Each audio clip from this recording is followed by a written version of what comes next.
Hello beautiful ladies எல்லோரும் எப்படி இருக்கீங்க? நான் நல்லா இருக்கேன். நீங்கள் எல்லோரும் எப்படி இருக்கீங்கன்னு சொல்லிட்டு காமெண்ட் செக்ஷனில் கமெண்ட் பண்ணுங்கள்.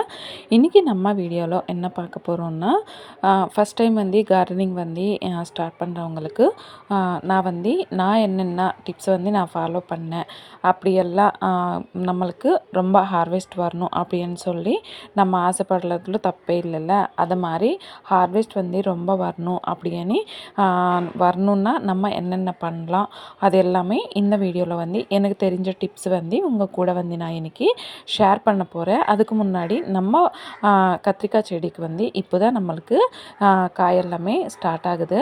நீங்களும் பாருங்கள், ரொம்ப சந்தோஷமாக இருக்குது இந்த கார்டனிங் பண்ணும்போது. லாஸ்ட் வீடியோவில் நீங்கள் பார்த்தீங்கன்னா ஹார்வெஸ்ட் நம்மளுக்கு ஓகே தான், ஆனால் நம்ம இன்னும் நிறைய ஹார்வெஸ்ட் எடுக்கணும். அதுக்கேற்ற மாதிரியே நம்ம வேலை கூட இதில் நம்ம பார்க்கணும். அதுக்கு என்னென்ன பண்ணணும் இது இப்போ உங்களுக்கு பாவக்காய் கூட காட்டுற பாருங்கள். பாவக்காவும் எனக்கு ரொம்ப ரொம்ப சந்தோஷங்க. அவ்வளோ பாவக்காய் வருது. சைஸு கூட ரொம்ப கையோட சைஸ் வருது. அவ்வளோ ஹைட்டாக அவ்வளோ நீட்டாக வருது காய், அவ்வளோ குண்டாக. உள்ளே கூட ஒரு சீடு கூட இல்லாமல், ஒரு கசப்பு கூட இல்லை. அவ்வளோ நல்லாயிருக்கு, அவ்வளோ டேஸ்டியாக இருக்குது இந்த பாவக்காய். ரொம்ப ரொம்ப ஹாப்பியாக இருக்குது.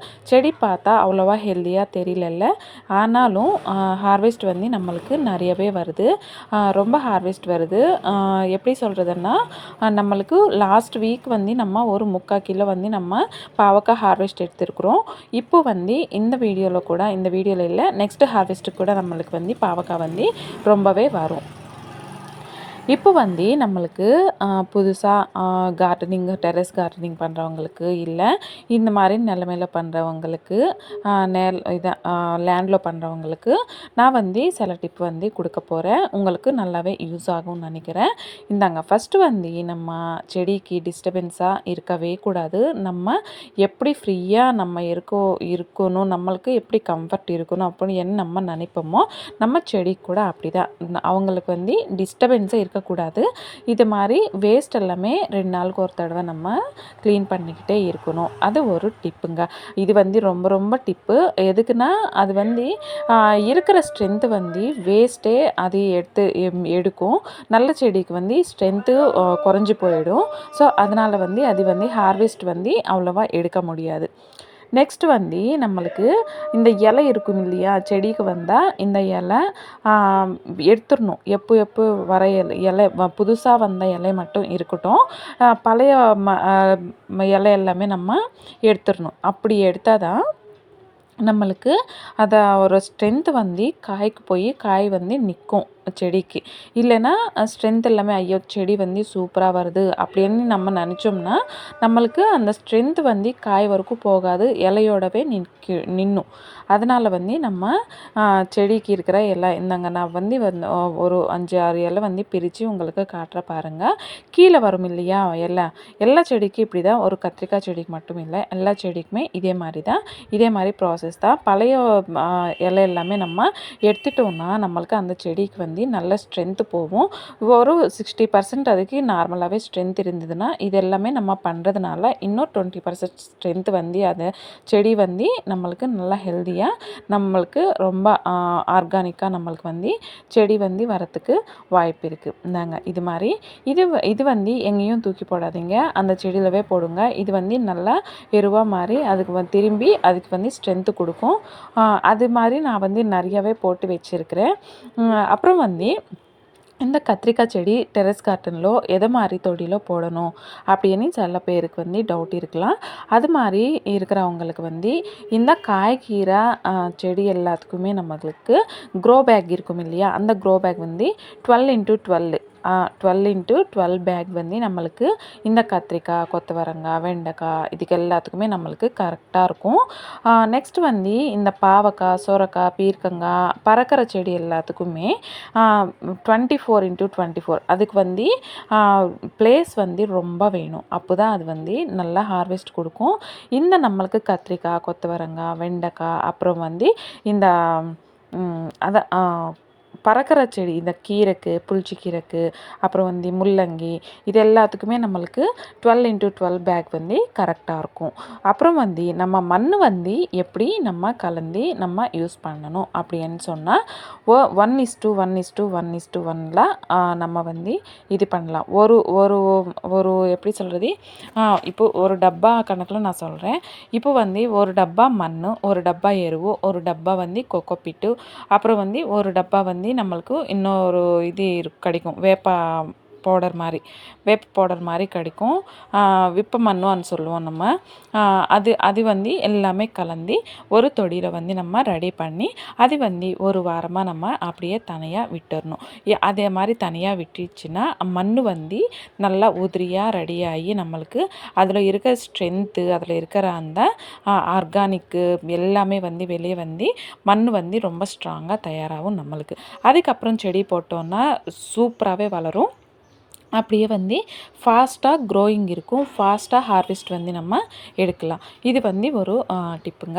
நெக்ஸ்ட்டு வந்து நம்மளுக்கு மண் எப்படி இருக்கணும், மண் வந்து ஒரு வீக்லி ட்வைஸு வாரத்தில் ஒரு 2 வாட்டி நம்ம வந்து மண் வந்து நல்லா லூஸ் பண்ணிக்கிட்டே இருக்கணும். அப்போ தான் அந்த ஏர் வந்து நம்மளுக்கு ஹெல்தியாக இருக்கும். கீழே அந்த வந்து ஏர் வந்து ஹெல்த்தியாக இருந்தாவே செடி வந்து நம்மளுக்கு ரொம்ப ஹெல்த்தியாகவே இருக்கும். அப்படியே வந்து ஹார்வெஸ்ட் கூட ரொம்ப நிறையவே எடுக்கலாம். இது வந்து பேசிக்கான ஸ்டார்ட் பண்ணுறவங்களுக்கு எல்லாத்துக்குமே நல்லாவே யூஸ் ஆகும்னு நினைக்கிறேன். இது எல்லாமே டிப் வந்து ஃபாலோ பண்ணிகிட்டே இருந்தால் நம்மளுக்கு நம்ம நிறைய ஹார்வெஸ்ட் எடுக்கலாம். நம்ம வந்து ஒரு கார்டனராக நம்ம மாறலாம். அப்படியே வந்து நம்ம சாப்பிட்ற அந்த காய்கறி எல்லாமே நம்ம இது பண்ணிக்கலாம். என்னென்னா இப்போ வந்து கெமிக்கல் இல்லாத ஒரு காய் கடிச்சாலும் அது நம்மளுக்கு ஒரு வரம் மாதிரி தாங்க நான் சொல்ல வரேன். நெக்ஸ்ட்டு வந்து என்ன பண்ணணும், நம்ம எது மாதிரி ஃபெர்டிலைசர்ஸ் வந்து நம்ம செடிக்கு வந்து கொடுக்கணும் அப்படின்னு என்ன கேட்டால், நான் வந்து ஃபெர்டிலைசர்ஸ் வந்து எதுவுமே நான் தரமாட்டேங்க. எதுக்குன்னா நம்மளுக்கு மண் ஸ்ட்ராங்காகவே இருந்தாவே போதும். அதுவே செடிக்கு வந்து நம்ம மண் வந்து எப்படி கலந்துக்கிறோம், மண் வந்து எப்படி மிக்ஸ் பண்ணுறோம், அதில் தான் எல்லாமே இருக்குது. அந்த மண்ணில் வந்து நம்ம போடுற எல்லாத்தையுமே போட்டு அதுக்கப்புறம் செடி வச்சிட்டோம்னா அதுவே போதும். ஃபெர்டிலைசர்ஸ் வந்து தனியாக எதுவும் போட தேவையில்லை எனக்கு தெரிஞ்சு. பூச்சி கீச்சி ஏதாச்சும் வந்ததுன்னா அதுக்கு வந்து நீம் ஆயில் இதெல்லாமே ஸ்ப்ரே பண்ணாவே போதும். ரொம்பவே இதுவாக இருக்கும். நெக்ஸ்ட் வீடியோவில் வந்து உங்களுக்கு நான் வந்து ஒரு ஸ்ப்ரே வந்து தயார் பண்ணி உங்களுக்கு காட்டுறேன். அந்த பூச்சி ப்ராப்ளம் எல்லாமே இருக்கிறது எல்லாமே நம்மளுக்கு போயிடும் இது மாதிரி யூஸ் பண்ணால். சில பேர் வந்து யூரியா இதெல்லாமே யூஸ் பண்ணுவாங்க. அது எல்லாமே யூஸ் பண்ணாதீங்க. அது எல்லாமே யூஸ் பண்ணால் நார்மல் கெமிக்கல் ஆர்கானிக்கெல்லாம் அது அப்படியெல்லாம் சொல்ல முடியாது, கெமிக்கல் தான் மாறிடும். இப்போ வந்து நம்ம அது எதுவுமே யூஸ் பண்ணாமல் நம்ம வர வைக்கிற அந்த ஹார்வெஸ்ட் தான் நம்மளுக்கு ரொம்ப ரொம்ப இம்பார்ட்டன்ட்னு நான் சொல்லுவேன். என்னென்னா நம்மளுக்கு கெமிக்கல் கலந்து வந்தது நம்மளுக்கு கடையிலவே கிடைக்கிது இல்லையா. நம்ம இப்போ பண்ண போகிறதே ஆர்கானிக்னால ஆர்கானிக்கில் நம்ம எப்படி பண்ணணும், எது பண்ணணும், எப்படி பண்ணால் நம்மளுக்கு ஹார்வெஸ்ட் வந்து ரொம்ப எடுக்கலாம் அப்படின்னு சொல்லி நம்ம இதில் வந்து கற்றுக்கணும். இப்போ வந்து எனக்கு வந்து ஹார்வெஸ்ட் கம்மியாக இருந்தாலும் எனக்கு வந்து ஒரு மண்ணும் எதுவுமே போடாமல் வரதுனால எனக்கு ரொம்ப சந்தோஷமாகவே இருக்குது. இப்போ வந்து இந்த நிலமையில ஒரு 2 வீட்டுக்கு சரிப்பட மாதிரி நம்மளுக்கு வெஜிடபிள்ஸ் வருதுங்க. அதுவே ரொம்ப சந்தோஷம் இல்லையா. அது போக போக 10 வீடுக்கு ஆகணும்னு நான் ஆசைப்பட்றேன். அது பண்ணுற வந்துடும் நினைக்கிறேன். எக்ஸ்பீரியன்ஸ் எந்த வேலையில் இருந்தாலும் நம்மளுக்கு ஒரு எக்ஸ்பீரியன்ஸ் பண்ணுறது தான் நம்மளுக்கு ரொம்ப ரொம்ப மெயினுங்க. இப்போ உங்களுக்கு வந்து ரொம்ப ரொம்ப இன்ஃபர்மேஷனாக நான் கொடுத்துட்டேன்னு நினைக்கிறேன். நீங்கள் வந்து எல்லோரும் வந்து கார்டன் பண்ணுறதுக்கு ட்ரை பண்ணுங்கள். ஏதாச்சும் டவுட் இருந்தால் காமெண்ட் செக்ஷனில் காமெண்ட் பண்ணுங்கள். எனக்கு தெரிஞ்சதை உங்கள்கிட்ட ஷேர் பண்ணுறதுக்கு நான் ரெடியாக தான் இருக்கேன். இப்போ வந்து நம்ம கார்டனில் நிறையவே போட்டிருக்கிறோம். கத்திரிக்காய், வெண்டைக்காய், சோளம், கொத்தவரங்காய், அவரைக்காய், பாவக்காய், சொரக்காய் இதெல்லாமே சொன்னால் ஒரு 11 கிட்ட 12 வெரைட்டிஸ் நம்ம போட்டிருக்கிறோம். அது வந்து போக போக உங்களுக்கு எல்லாத்தையுமே நான் வந்து காட்டுறேன். இந்த வீடியோ வந்து உங்களுக்கு யூஸ்ஃபுல்லாக இருந்தால் கண்டிப்பாக லைக் பண்ணுங்கள், ஷேர் பண்ணுங்கள், சப்ஸ்கிரைப் பண்ணுங்கள். மறக்காமல் சப்ஸ்கிரைப் மட்டும் மறக்காமல் பண்ணுங்க. எதுக்குன்னா நான் வந்து உங்களுக்காக கஷ்டப்பட்டு வீடியோ எடுத்து போடுறதுனால எனக்கு வந்து கொஞ்சம் டைம் வந்து எனக்கு வந்து இதுவாகவே இருக்குது. ஸோ அதனால் வந்து இருந்தாலும் என்கிட்ட இருக்கிற சப்ஜெக்ட் வந்து உங்களுக்கு எல்லாருக்கும் நான் வந்து சொல்லிக் கொடுக்கணும் அப்படின்னு தான் நான் ஆசைப்பட்றேன். ஸோ அதனாலவே நான் இந்த பிளாட்ஃபார்ம் வந்து நான் சூஸ் பண்ணிக்கினேன். இந்த லாங்குவேஜ் வந்து கொஞ்சம் புரியாமல் இருக்கலாம், புரியாமல் இல்லை, கொஞ்சம் உங்களுக்கு புரியும். என்னென்னா தெலுங்கு போனதுனால கொஞ்சம் அப்படி இப்படி இருக்கும். கண்டிப்பாக சப்போர்ட் பண்ணுங்கள். தேங்க்யூ ஃபார் வாட்சிங்.